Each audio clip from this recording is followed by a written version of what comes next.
advantage of the opportunity. But right now is about right now. The Plan B, Ohio State Buckeyes! Give everything you got in your heart to this place.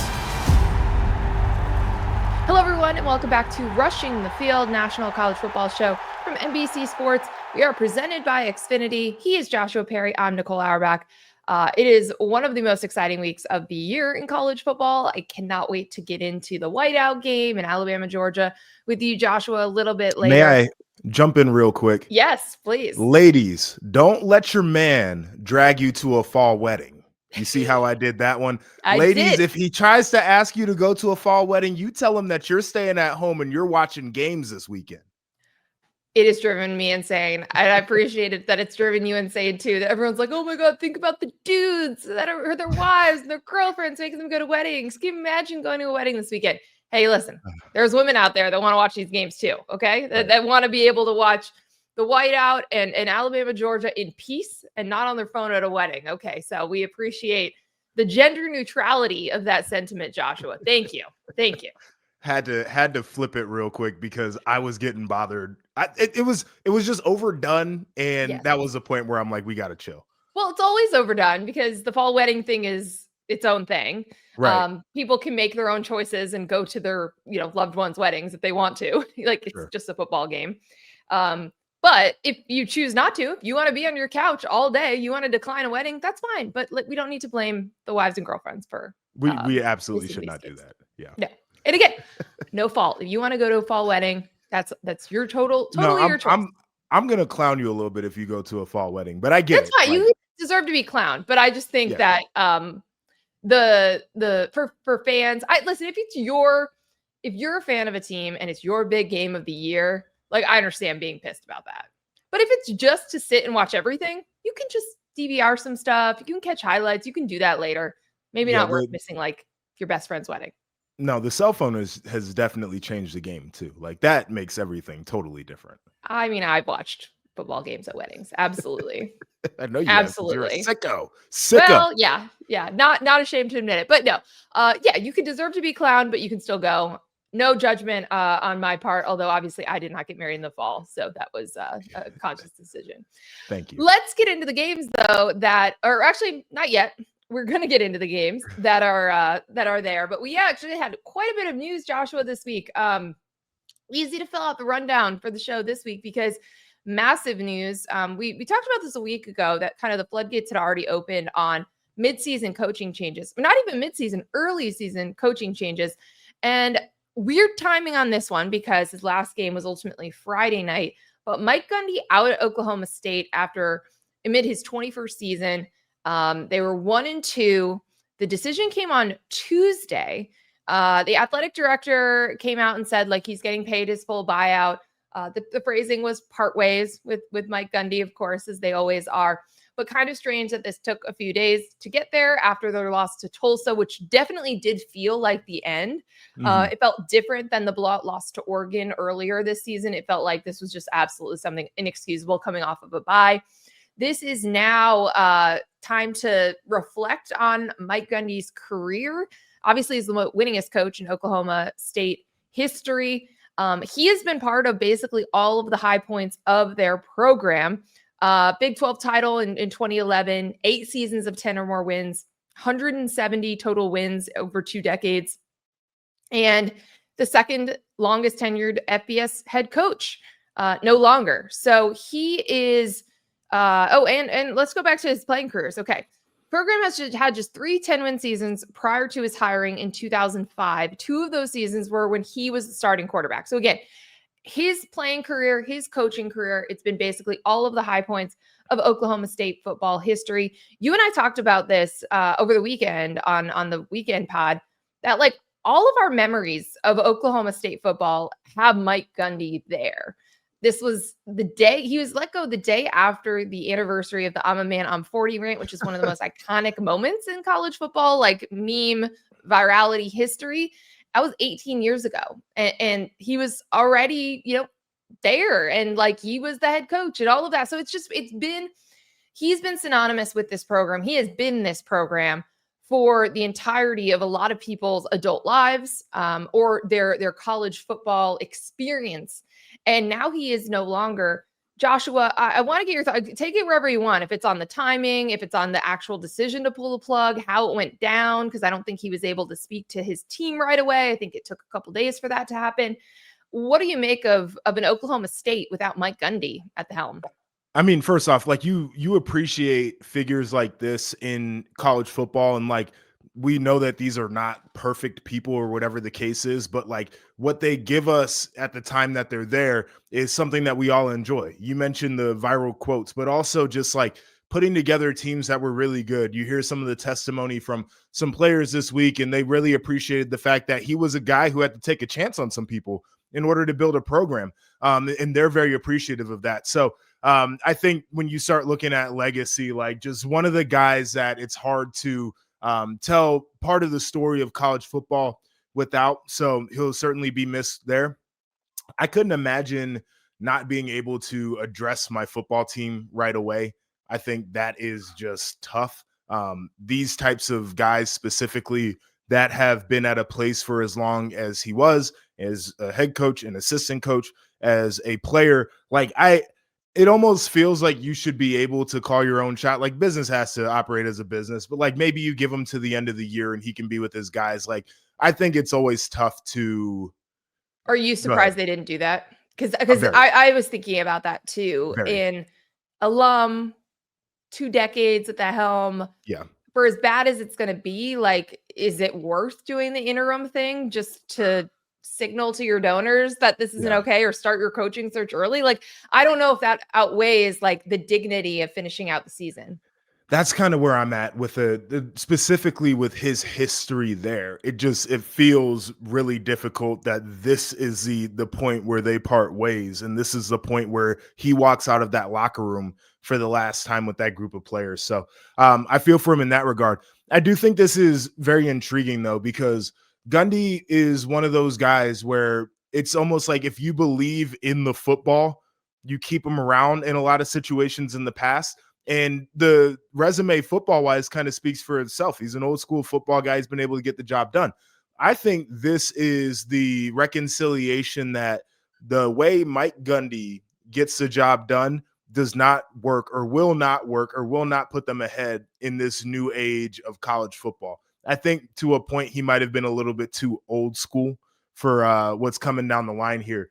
And I think that's Oklahoma State acknowledging that. I just hate the fact that they did it when they did. And, ultimately I'll appreciate what Gundy's done for the game. I also think that it is an acknowledgement of all of that. This is Oklahoma State trying to figure out, hey, what do we need for the new era? Like that was in their statement thanking Mike Gundy. They were talking about how they're going to need, their donors and the fan base to understand that this stuff is changing, and that they need to be united, aligned, all of this into the kind of the new era of college football. I don't know that this is a place that will be able to compete at the highest level of the new era of college football. We'll see, but T. Boone Pickens was part of the reason they were able to elevate to where they were for so long. He's no longer there. We've seen the impact of like one billionaire mega donor has been in this era of college football. And if you don't have them, even with NIL and talent dispersing to a lot of places, is this a place that can be a factor, can be a Big 12 contender? I think that's going to be a big question moving forward from Mike Gundy. I want to get your thoughts on the other news that came out of the state of Oklahoma. Rough week for Oklahoma. Matir. Yeah, I know. A lot of news out of Oklahoma this week. So John Matir out for an undefined period of time, maybe about a month, according to various people who are estimating for the different surgeries having on his hand. Brent Venables said he does expect him to come back at some point this season. Turns out that he basically broke his thumb in the first quarter of Oklahoma's game against Auburn. He threw the ball a lot after that, by the way. He completed his final 11 passes in this game, won the game for Oklahoma. But this is what we've been saying for a while with Matir, not just as a Heisman contender, but for Oklahoma's chances. He has to stay healthy because he is so much of the offense, both in the air and on the ground. And he's taken a beating that I think this is kind of the first, like, okay, this is what it's going to be without Matir. again, we think it's going to be about a month. They've got to bye. They've got probably the Red River game is going to be in this period of time where he is not able to start for them. Michael Hawkins is going to be the quarterback. We saw him a little bit last year, but this is a huge bummer. And you hope that John Matir is able to get surgery. It sounds like it's very straightforward. One of the very college football things that's happening. Joshua, have you seen Oklahoma fans who have figured out who the surgeon's going to be? Have you seen this? No, I have not. My God. So they figured out who the surgeon's going to be, and they're just like photoshopping his photo and like hyping him up and just talking about it. He's like the most important figure in the college football season, but like they're photoshopping him into like memes about like how awesome he is. Like it's actually very endearing. It's very cute. This is like very algorithm territory. It is a little bit algorithm. It is. So that is going to be taking place. Oklahoma's schedule is brutal down the stretch. This does feel like the right time to squeeze this in if you do think it's maybe a 3 to 4 week recovery process. But it's just a huge bummer to Oklahoma and their season. And we've been so high on them, but we have also talked about the limitations with Matir's health and also the schedule for them. Yeah, I mean, it almost feels like this is it. I don't want to be this guy.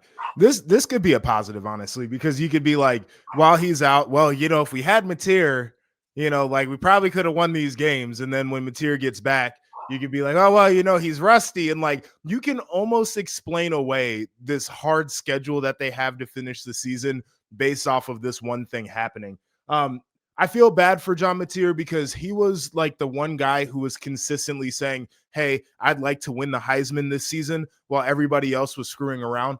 And this is, he's going to put him behind the 8 ball. Like, I'm not exactly sure he's going to be able to win it after he misses this amount of time. So that really stinks for him. Outside of that, man, like Oklahoma, it was nice knowing you. It was fun. We had a great start to the year. You gave us a lot of great moments, but we also told you when John Matir had the ball in his hands that often, and he plays the way that he plays, that this was a possibility. And now this is what we're seeing. I hope we get to watch Oklahoma down the stretch, but you're right. It's an uphill battle for them to be in meaningful games late in the SEC slate. It was already a challenging schedule, but also if they drop a couple games, if Matir misses time and is suddenly not really in the Heisman race, it is wide open, which is actually a pretty exciting place for it to be at the end of September. And we'll talk about a couple guys that will certainly be in it, or at least are in it right now as the calendar is starting to turn to October. One last bit of news. The SEC released its schedule for the coming years. Everyone was kind of waiting to see who were going to be the 3 permanent rivals for each team, and then, who they were going to cycle through. First of all, I would just like to say I'm so glad that finally everyone's going to go to everyone else's campus. Texas A&M joined the SEC in 2011, and Georgia has still not played a game there, and they finally will in the coming years because of the way the schedule is cycling through everyone. You can see on the graphic, if you're watching on YouTube, we're showing the helmets of the teams that are going to be the annual opponents for everyone. There's definitely some angst. It's not going to work out perfectly if you're trying to find 3 legitimate rivals for every team. I know Lane Kiffin was complaining about Ole Miss landing. Who was he complaining about? Who they landed? He just said they had nothing in common with them. Yeah, I can't remember which one it was, but so you're forcing it on a couple of these. But again, I think they did a pretty good job. You're not going to get Alabama, Georgia on an annual basis, but you are leaning into like their more traditional rivals and who they've played the most over the years. Rivalries that have names for them, which I think is a good indicator of the history behind some of these matchups. But you can go find that if you're interested in seeing how it all shook out and how all the schedules are going to operate. Everyone is going to play everyone else in the SEC, home or away, over a 4-year period of time. So that part's good because I think when you have a mega conference, you should figure out ways that everyone can actually get to play each other, and you can go to all these different campuses if you are a football athlete for 4 years. But again, this is when we move forward into a 9-game SEC schedule, 3 games every year against the same team. And then you cycle through everybody else, and all of that starts next fall. Real quick. Yeah. The playing everybody home and away, I think, is a huge deal. I never played at Iowa, right? Like one of the great environments in the Big Ten. Never played at Nebraska, right? Like, it's one of those things where you wish you could have. And Iowa came to us, Nebraska came to us. I've never been. So I appreciate the fact that this is going to happen for everybody now in the SEC. Yes, completely agree on all those counts. You never played at Iowa? No, and I did a top 5 Big Ten stadiums that I had played in one time, and I didn't have Iowa in there because I had not played there. And there were people who were like, "You're stupid. You don't know ball." And I'm like, "You can't read. That's your fault." Was Purdue high on there? Was that Purdue was it was not, but one that made it on there, which is super unfortunate, was the tall grass at Ryan Field. I do miss that. I remember, I think I might have even quoted you in a story about that. I did a story on the legend of the tall grass at Ryan Field to slow down all the good athletes that would come play Northwestern. Now they're playing on it's straight up turf, right? For the temporary field. So that didn't help against Oregon. Definitely did not help against Oregon. Excited to talk a little bit more about Oregon when we get to the preview of Oregon Penn State in just a second. But before we look forward, we like to look back and wrap up our thoughts on the weekend that was, because we do record that Saturday night pod while the games are still going on. So Joshua, we knew that Indiana had full control of their game against Illinois.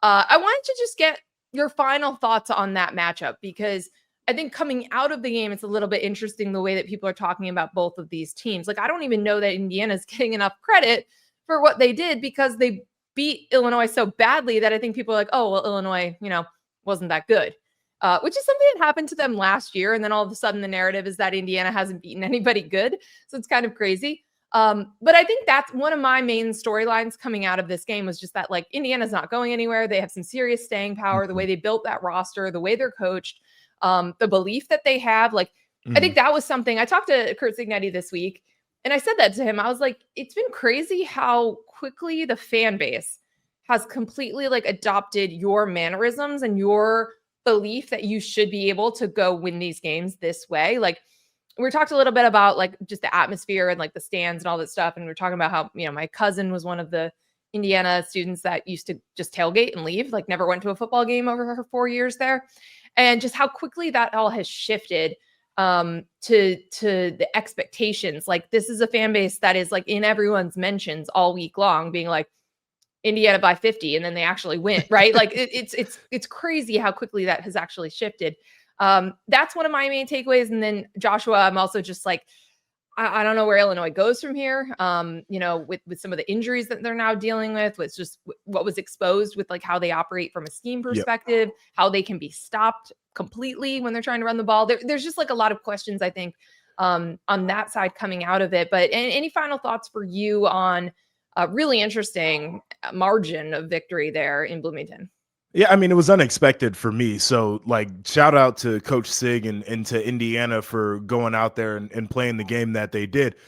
Here's the reality of the situation is Indiana's players are much better than people want to give them credit for. Yes. Their scheme is also at a place where offensively they can take advantage of leverage, which we saw, and they're always in the right play.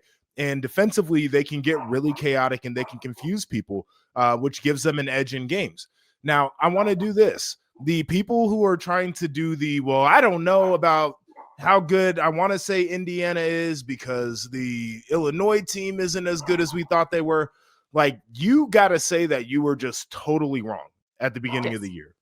You were wrong about a top 10 team if you want to try to discredit Indiana right now. And I'm not willing to do that. I was wrong, but I don't think I was totally wrong about Illinois. They've got glaring issues, but they're not totally inept. So we'll see what happens on the other side. They got to figure out how to run the football. But to me, big fan of Indiana, and I agree with the staying power.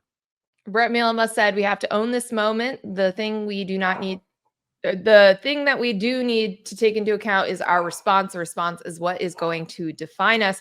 One other stray thought, we touched on it super briefly, maybe. I'm not sure if we did actually on Saturday night. Fernando Mendoza is now squarely in the Heisman race. Yep. I think that's obvious. He's now actually the leader, according to DraftKings. I think that's reacting to the news of the injury to John Matir for sure. So he's plus 700 ahead of Dante Moore, Carson Beck, Gunnar Stockton, Joey Aguilar, Julian Sayin, Jeremiah Smith, et cetera, et cetera. So he looked great. He was really efficient.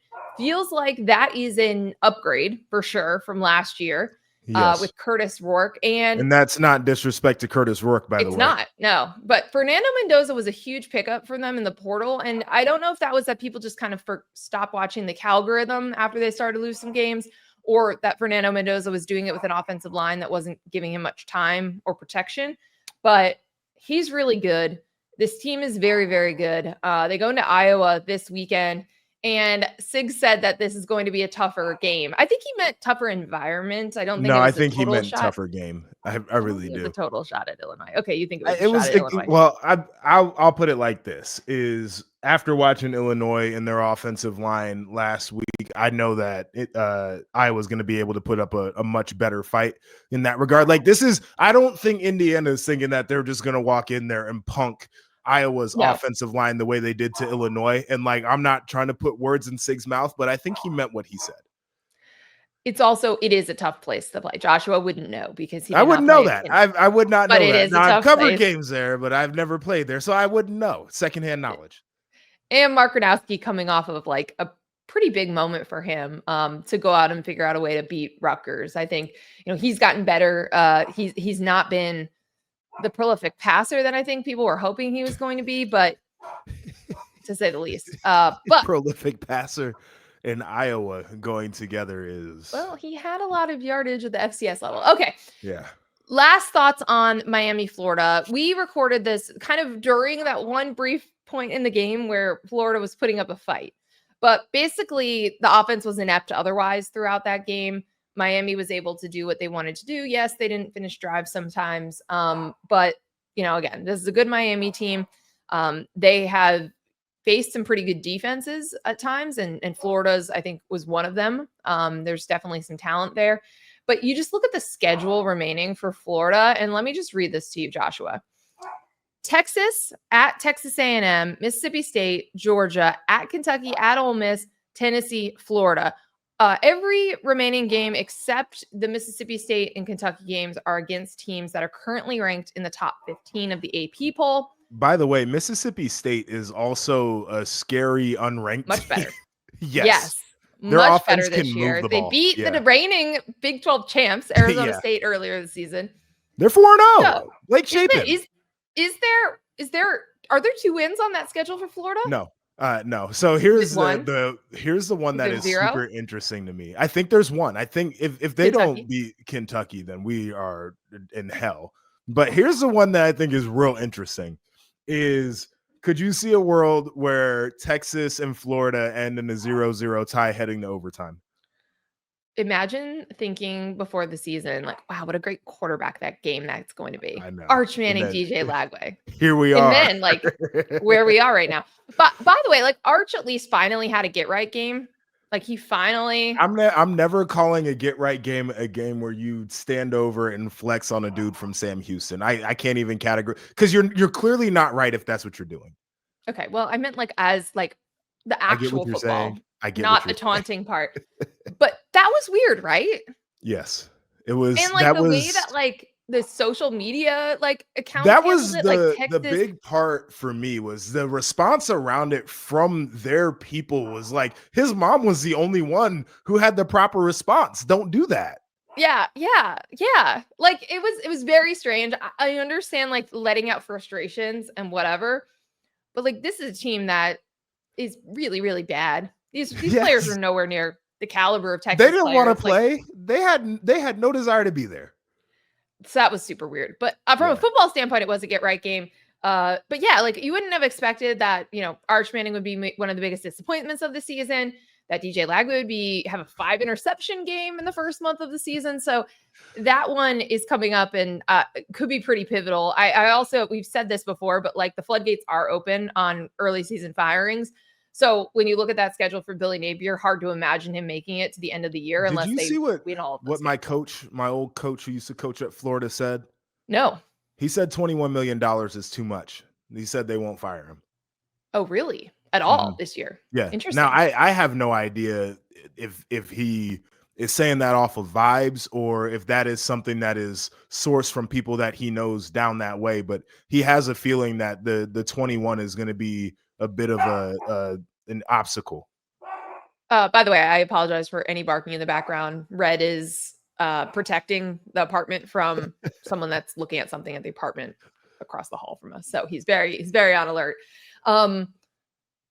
It's interesting that you bring that up because we've had the Luke Fickell conversation, and that's about like a $25 million buyout at a place like Wisconsin, which that does feel like it might be too much by a good portion.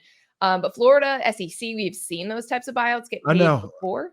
I feel like the Jimbo thing really kind of reset our palette for what a buyout would look like, but I'm not sure it reset the decision makers' palettes and the boosters' palettes. No, and it's interesting because I think that last year where everybody kind of played their way off the hot seat, but people were really nervous about the new rev share era and the $20 million that now you have to pay the players. So we didn't see a lot of moves. We've already seen them this year. Yeah, I think people have figured that part out. Yes. So with UCLA, Virginia Tech, now Oklahoma State. Now, Oklahoma State, I think it was a $15 million buyout. Like it was a sizable one. The other two, maybe more manageable. Definitely UCLA's wasn't that much, but like also athletic departments that need the money. Yeah. And so I think that part is happening, right? Where you're like, no, we still need to make a change. We're going to make the change. But you're still coming out of an era where like these coaching contracts were structured in such insane fashion, where it was like all guaranteed money, really long like legs on these deals because of quote recruiting, even though, you know, I don't think you should base things off of the expectation that someone's going to be there for 4 years straight anymore. Like I would structure them differently. I would have lower base salaries and like incentives if you actually win stuff. Like I would do these things differently, but you're still coming out of this era where the agents just completely won every single battle when they would be against these athletic directors. We talked about this on Sirius. Ben Hartsock, my guy, did a spot there. And you, I know you love Ben too, but he asked a question about, the deals that have been done. And you say, like, you think it's crazy that they would structure a deal in a way that, the guy for recruiting, right? I think it's insane that athletic departments are having to make decisions based off of these buyouts now because they let the agents run the sport. And it's a similar thing that has happened in the NFL where the agents have convinced everybody that you need to pay your quarterback more money than anybody else on the roster. Even if your quarterback is a hot pack of ass, he's got to get more money than everybody else. And they did this thing where it's like, we have to have these massive buyouts for coaches. And there was a point in time where I felt like agents were running the sport more than administrators. And now we're seeing the effects of that. Well, and if you want to go peel back one more layer, I mean, it's a couple of agents. Yeah, right? Like if Jimmy Sexton is representing almost every coach in the SEC, and then there's an opening, you're leveraging all of your coaches and all of their contracts against each other. It is insane. It's an insane thing to watch because I think you and I, as that thing is happening, we're like, I know exactly what's going on. But you're a football program and an athletic director whose job is on the line based off of a hire, and the hopes and dreams of the fan base is predicated on whoever you hire, and you can't see through it. But me and Nicole the whole time are like, boy, this is stupid. They're getting played. Or just you're so desperate, like it has to work, or you have to keep your coach. That's why you saw some of those like extensions after they barely done anything or no one was coming to hire a coach, right? And they get these extensions. But you're right. That is all coming to roost now. Like that's why these buyouts are massive. That's why Lincoln Riley's contract is like, it's like 80 million plus buyout still, because these were all guaranteed deals and also long-term deals. And that's where you get in these situations where you're not able to make changes or adjust. And you're going to see schools that can't afford to pay out the coach just do what we saw some of these schools do last year, which is just like, okay, we're going to really invest in the roster. You're going to raise money for NIL and you're going to put the rev share money towards like the players. You're going to try to upgrade the roster and keep the coach or maybe make a coordinator change. But we will see, because I still think someone's going to pay a lot of money. I mean, and Oklahoma State just did. They're paying a lot of money. Like we can't say that $15 million is not an insignificant amount of money for a buyout, because you got to buy out your whole coaching staff and hire a whole new staff as well. So that's neither here nor there. Just saying that these are the decisions that are already getting made and will continue to do so. So Billy Napier got into that little sidebar.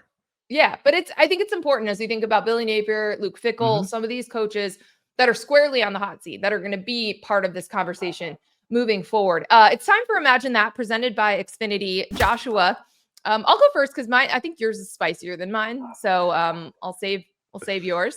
I'm saying, imagine that Florida State, Virginia, which is a battle that is billed as like a very high scoring affair, two great offenses, ends with neither team scoring into the 30s. Florida State wins, but Vegas was onto something with a small, I saw a 6.5 point, 7-point spread on the road in Charlottesville. Not necessarily the toughest place to play. But I think it's going to be a low scoring game. Like, I think the defenses, your defensive guy, are going to be the ones to decide this one. And I also think that Florida State, we watched them week 1, we saw what they did to Alabama. Have they done much since? That's the question, and I'm glad you brought that up. That's what gives me trepidation about this matchup, and I think that's what Vegas probably sees here too, is like, these cats have been sleepwalking since week 1.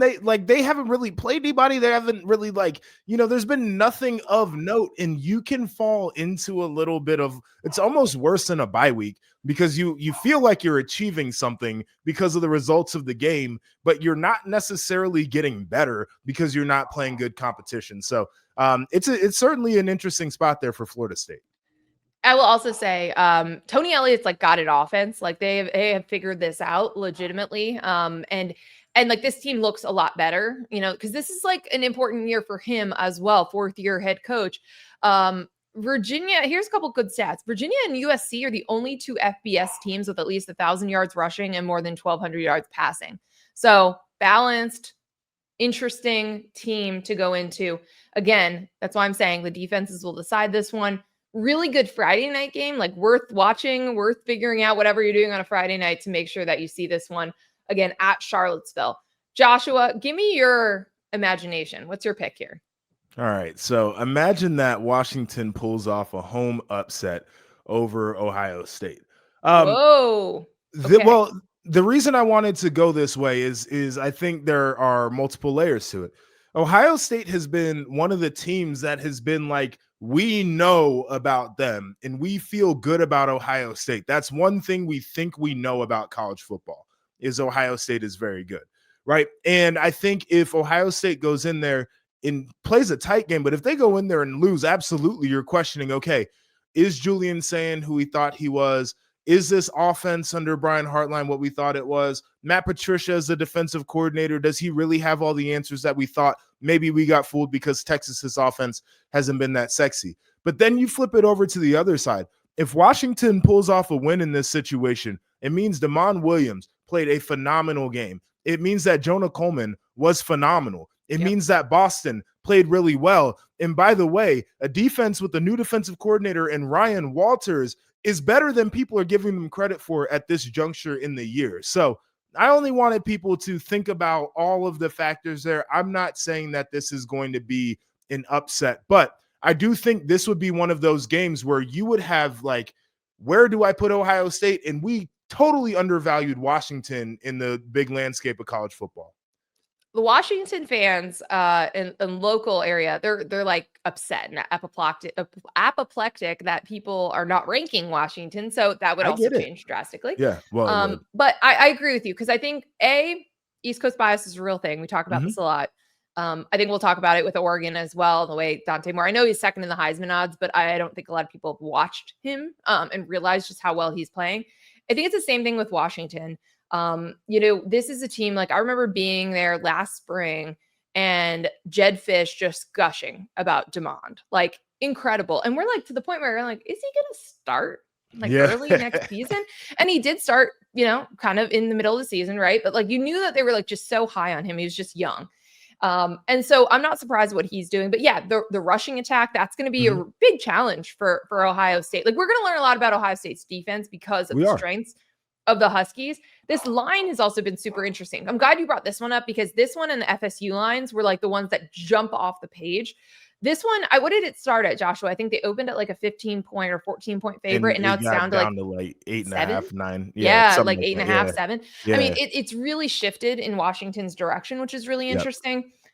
You are crossing multiple time zones. No doubt. Washington does have a great environment. I was in Eugene this week to talk to them about, kind of what they're seeing with Penn State and preparations. And, Dan Lanning has not been in a whiteout. His coaching staff, like Will Stein, these guys have not been in a whiteout experience, but they were like, listen, when we play at Washington, it is deafening. It is a really, really hard place to play. Everybody who So I've spoken to that's played there says the exact same thing. Like, we don't give it credit. And again, like, East Coast bias is real. Like, we're not thinking about the best stadiums, a lot of stadiums. Nobody's thinking about the one that's on the water over there in Washington. But like, that place is a difficult place to play, people. yeah, I'm really excited for this game because I think there's potential that it becomes one of the like 3 alarm bells everyone's got to get to make sure they're watching this game. Yep. And great point, redemption potentially for Ryan Walters after a couple bad years, the head coach of Purdue. But Jed Fish, really good offensive mind, really good staff builder. Like he's building something there at Washington. So we'll see if it shows up. That was Imagine That presented by Xfinity. Okay, we got to get into these games. There are so many big games this weekend, but there are 2 that stand above the rest. We'll start with the one that's like 2B, 2A, 2B, whatever, right behind the 2 big ones. And that's LSU versus Ole Miss. Undefeated SEC teams built very differently, winning games very, very differently right now. Ole Miss, Lane Kiffin DNA, they're going to throw it all over the field. They've done it with their backup quarterback. And Trinidad Chambliss is someone who was a D2, like highest level of Division II, but D2 football player, D2 quarterback. You don't really see that jump from D2 to SEC. No. And then he's great. And he's expected to start this week, but he's completed 67.7% of his passes, 719 yards, 4 touchdowns this season since he's come in the game. He's also rushed for almost 200 yards and 2 scores on 36 carries. This is a top 10 offense in FBS, even after Austin Simmons came out. And Austin Simmons was turning the ball over, by the way. So yeah, he was. There's definitely some questions about what is he healthy? And if he is, they're still going with Trinidad, who's been awesome. So you have the Ole Miss offense as part of this for sure. And then LSU's defense, definitely much, much better. But we gave that team so much credit for their win over Clemson. It turns out Clemson is bad. Turns out Clemson cannot run the ball on anybody. And that was one of the things we give away. It's just like, wow, look at LSU. They're stopping the run, all of that. LSU's offense has problems, has not done much, really struggling to run the ball. Jared Nussmeier does not look like a potential number 1 pick at quarterback. And they said he's dealing with a little injury or whatever the case is. Torso still, injury. For so me, yeah, this is unimpressive still. Yeah, well, so they're saying torso injury. I think he's getting closer to being like fully healthy, but it impacted his ability to work on like the deep ball and stuff like that in preseason. Joshua, this game is super, super interesting. I'm interested in like, how do you think it's going to be played? Like, who gets to determine the style of this game? I think Lane Kiffin's going to determine the style of this game. If you were giving me Ole Miss and they were playing, Georgia, for example, like Kirby is 100% the guy who is determining how that game gets played. That game is played on Kirby's terms. Brian Kelly, like, not saying that he is a bad coach, but like Lane Kiffin is going to determine the way that this game is played. His offense is going to push the pace. They're going to try to find ways to take the aggressive edge off of LSU's defense. I'm also in that spot where I think the curtain's been pulled back on LSU offensively. I'm still not convinced that this is an elite defense. I think it is an improved defense, but there's no way for me to confirm that they're elite because the teams that they've played can't do that for me. So I think Lane Kiffin is going to he's going to make it a point to be like, nah, they didn't fix anything on that defense there. I'm really excited about this one because I do think the flip side is if there was a get right for the LSU offense, might be this game. I watched the way that like Taylon Green just ran up and down the field on Ole Miss's like it literally was like we can't stop a nosebleed right now. And if LSU has the guys they think they have, they should be able to get some explosive plays off of this defense. Couple last stats as we close out this combo.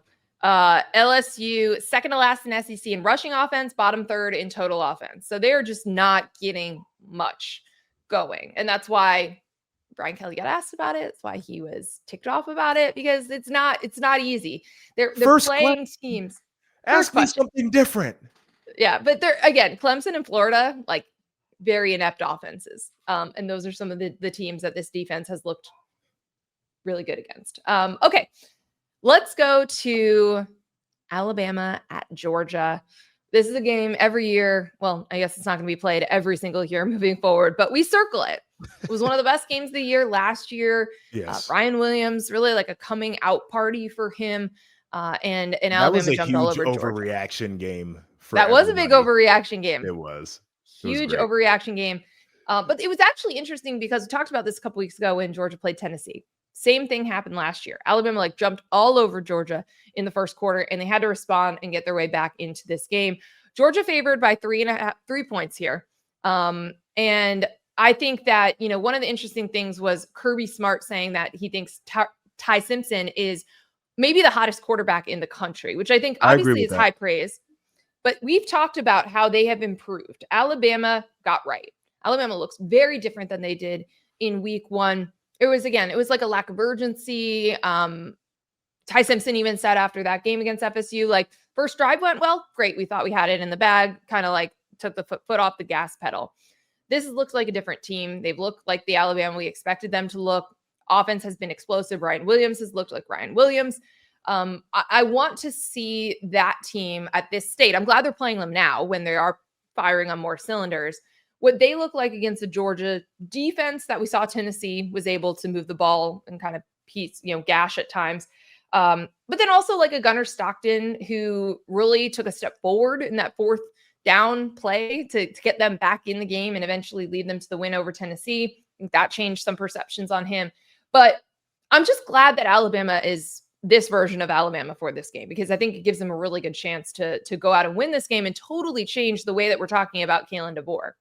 No doubt. And to go back to Ty Simpson, I think that he has been the best quarterback in college football outside of week 1. The bounce back has been phenomenal, just really efficient. He's been able to hit the explosive plays. Surely hasn't been challenged, but it's been good to see that. And he's going up against a Georgia secondary that is not great.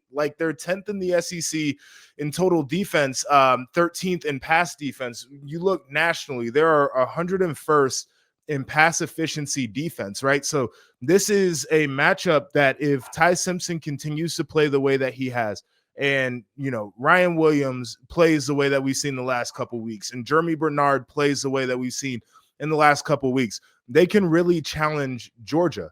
My biggest issue here, though, is I don't think that we've seen Alabama play that team that can bring it to them physically and match the talent. Wisconsin brought it to them physically. They made Alabama quit running the football. They refused to run the football in Wisconsin.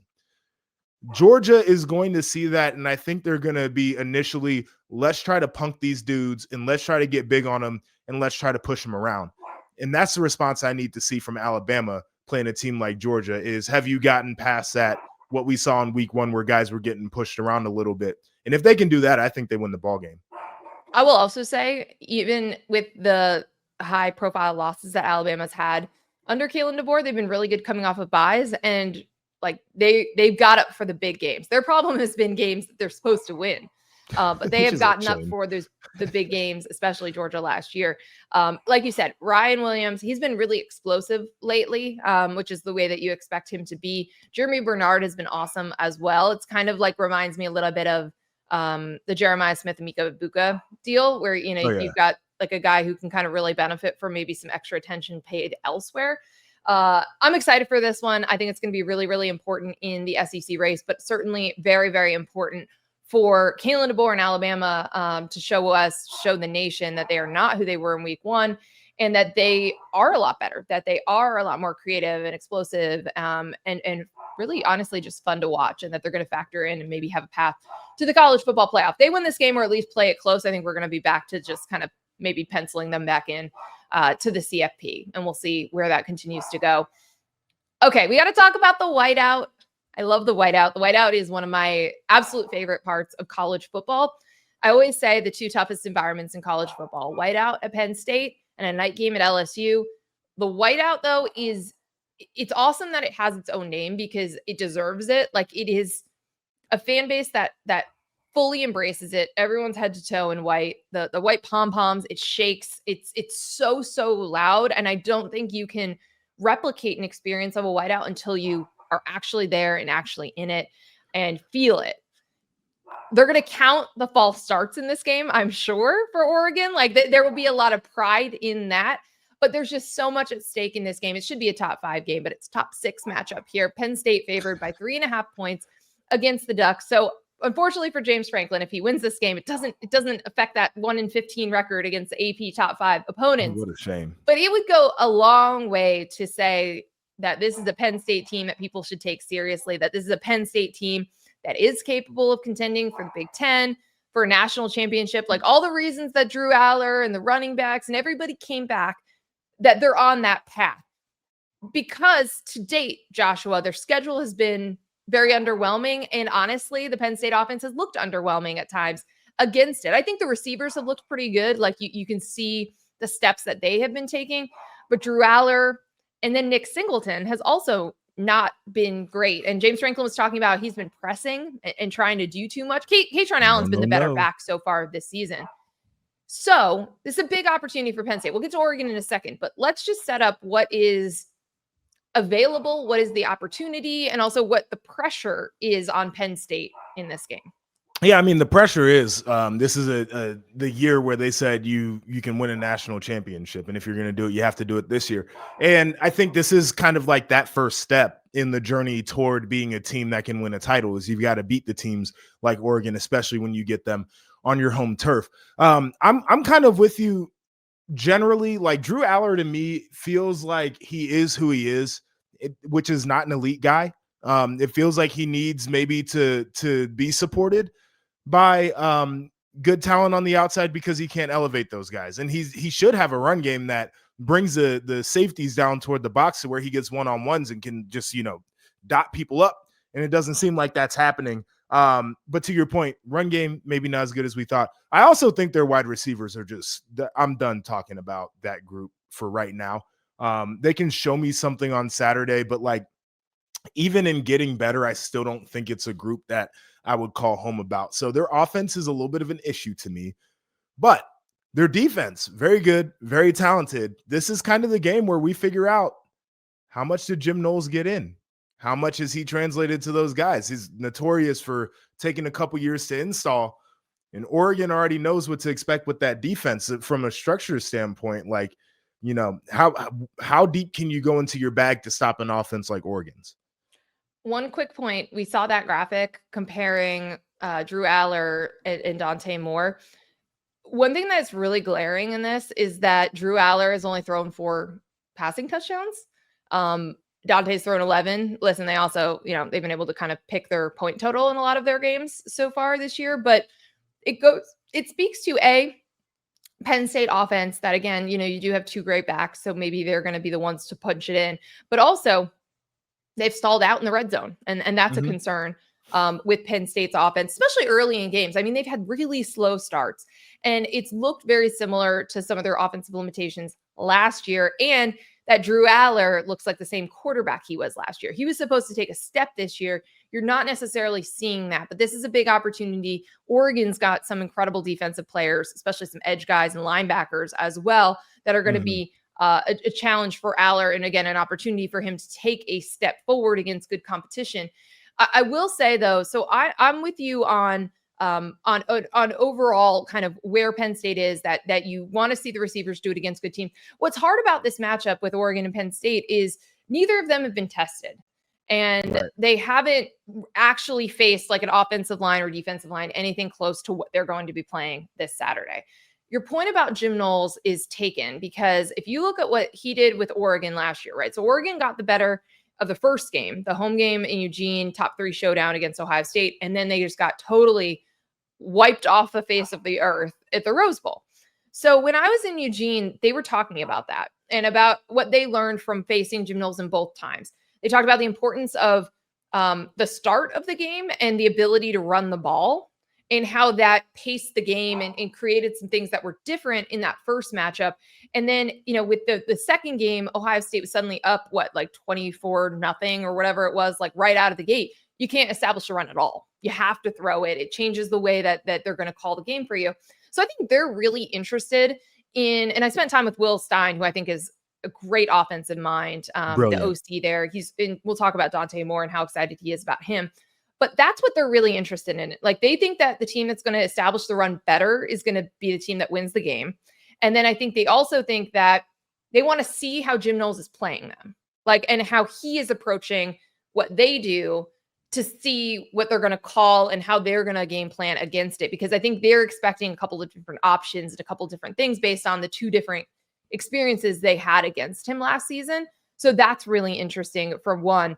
The receivers for Oregon, I think it's a clear edge, or at least let's call them the pass catchers, because I think you want to put Kenyon Sadiq in there. Have to. He's awesome, by the way. He is like awesome.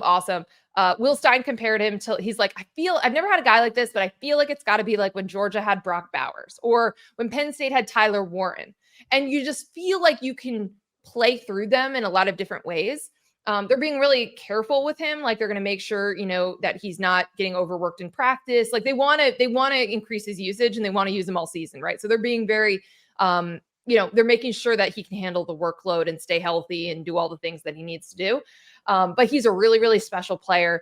DeCorian Moore, the freshman, is awesome. He is a stud.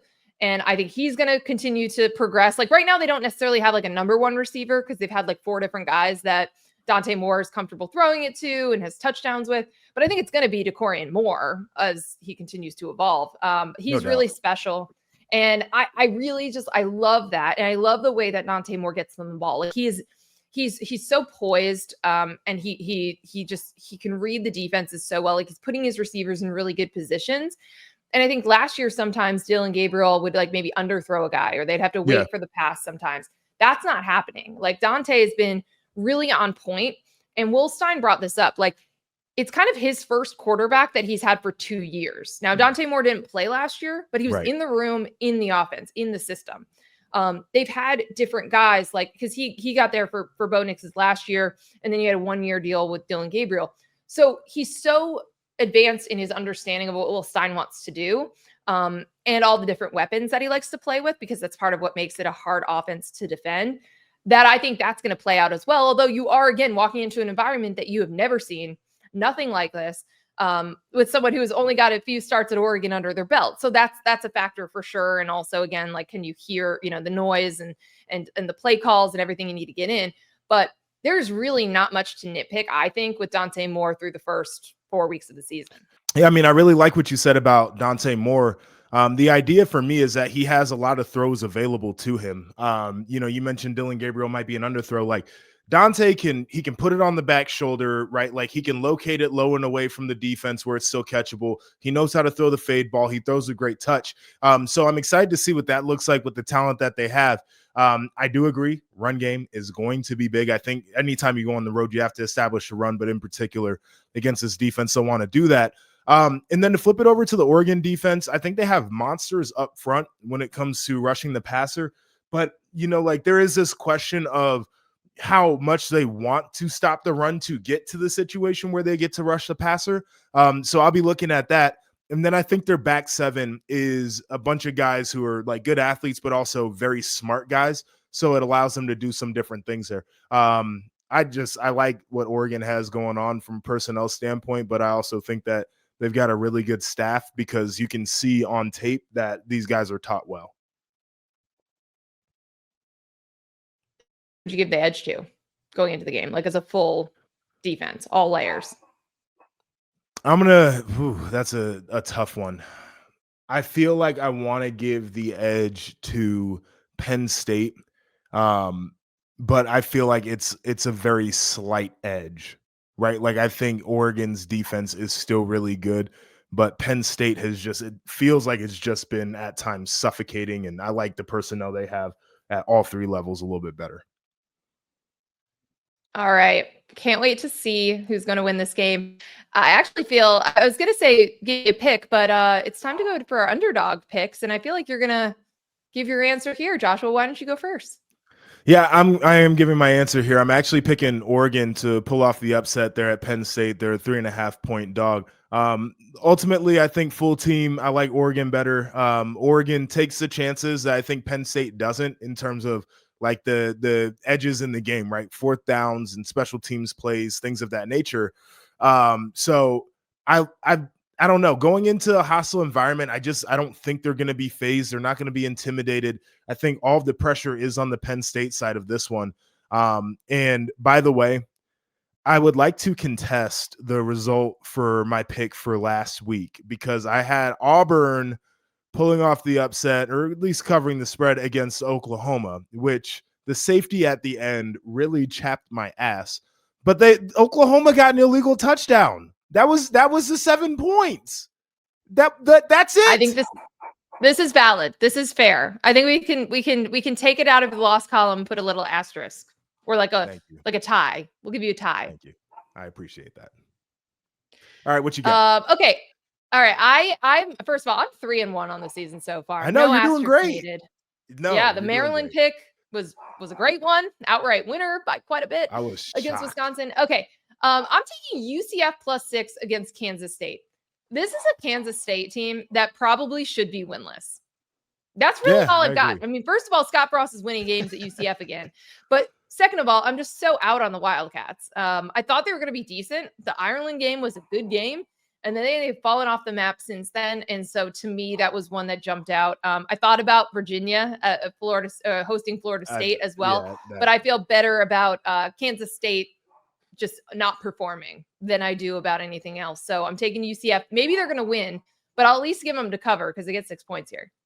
I'm with you on Kansas State should be winless. And let me just throw this out here before we end the show. So Scott Frost, he leaves UCF. He goes to Nebraska. Things don't work out. He goes back to Central Florida. Could you see a world where maybe Cincinnati's a little bit tired of Scott Satterfield, and something happens at Wisconsin and we get the old boomerang back to Cincinnati for Luke Fickell? It feels like guys in hindsight, it feels like guys who maybe shouldn't have left, or maybe the timing of when they did or where they went, but it feels like they were better off before they left. Well, we saw UCF and West Virginia places being like, you can always come home. Rich Rod being able to come back to West Virginia after how ugly that was when he left certainly speaks to that as well. UCF up a level, Cincinnati up a level since those coaches were there. But yeah, home is home. So yeah, we'll see how those picks go this week. If there be any illegal touchdowns that we'll need to address next week as well. We'll have a Saturday night episode of Rushing the Field as we always do. So be sure to be on the lookout for that over the weekend. But otherwise, enjoy the games. It's going to be a monster weekend of college football. We can't wait to watch them. No, you guys can't either. And thank you for listening to Rushing the Field, presented by Xfinity. He's Joshua. I'm Nicole, and we'll see you soon.